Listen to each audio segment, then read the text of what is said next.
ما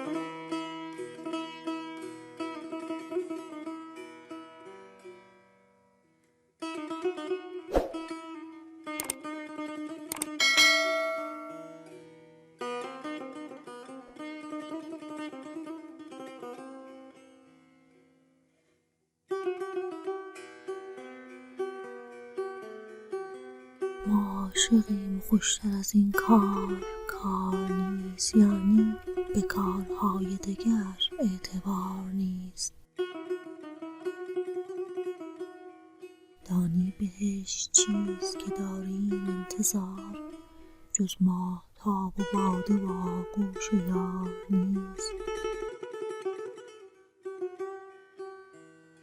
فصل بهار فصل جنون است و این 3 ماه، هر کس که مست نیست یقین هوشیار نیست.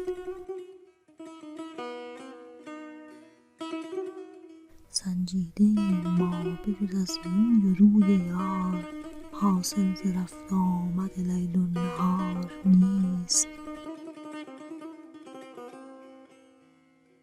خندید صبح بر من و بر انتظار من، زین بیشتر ز خوی تو هم انتظار نیست.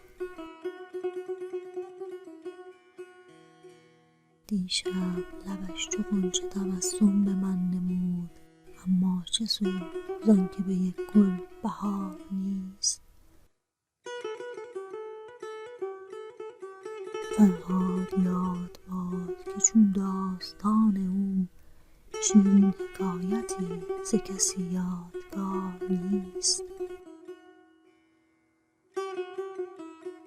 ناصح مکن حدیث که صبر اختیار کن، ما را به عشق یار ز خویش اختیار نیست. برخیز دلبرا که در آغوش هم شویم، کان یار نیست که اندر کنار نیست.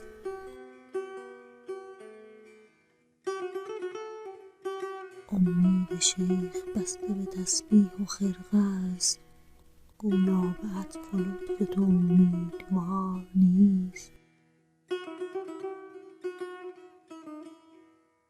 بر ما گذشت نیک و بد اما تو روزگار، فکری به حال خویش کن این روزگار نیست.